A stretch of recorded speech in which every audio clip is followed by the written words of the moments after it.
United Workers' Party leader Alan Chasney announced 7 transformative policies that the party pledges to implement with urgency upon returning to office.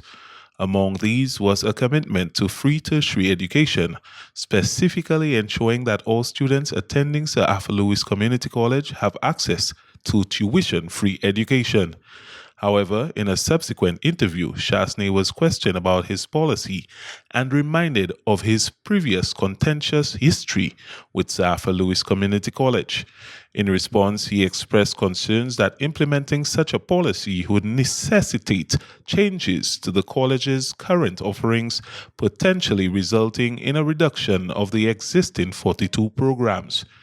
Chasney's comments immediately prompted a response from a young media personnel named John Tench. He voiced his disagreement with Chasney's stance and outlined concerns regarding the policy, while acknowledging the importance of making tertiary education more accessible and affordable.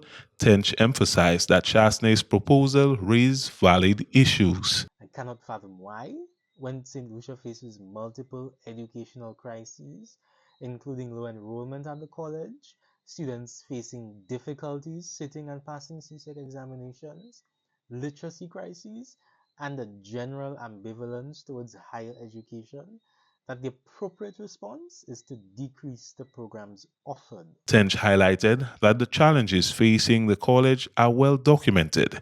He pointed out that during Chasney's tenure, only 20% of secondary school graduates enrolled at Sir Arthur Lewis Community College. The former government attributed this low enrollment to poor CSEC pass rates and limited college capacity. Tench further referenced a development plan commissioned during his government, which revealed that only 7% of job seekers possessed the necessary qualifications, a figure also linked to subpar CSEC grades. He responded to Chasney's justification of poor job readiness as a reason for the reduction in programs, asserting that the college's offerings are not aligned with current labor market needs. Unfortunately, his government's own development plan reports that that is not necessarily the case. Efforts at tackling tertiary level deficiencies among the youth must begin at the secondary school level, where many students, more so their parents really, cannot afford the costs of CSEC examinations, where the rates of school dropouts are higher, and again where the perceptions of the college and higher education in general demotivate students from applying. Tench emphasized that Sir Arthur Lewis Community College remains the island's premier indigenous tertiary institution. It is an academic institution, and the issues of funding and enrollment are not solved by reducing programs.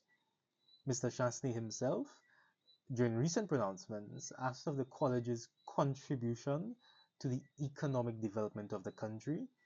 And I think this is the crux of the mismatch between his plans for the school and what obtains in reality. He underscored its historical significance, noting that it has produced many of St. Lucia's finest young men and women, evolving from a teacher's college to its current status, offering pre-college, associate's, and bachelor's degree programs. He asserted that the college has more than earned its place as both an educational and economic contributor. A post from the UWP later claimed that the party has a strong track record of investing heavily in Sir Arthur Lewis Community College, reinforcing their commitment to its development.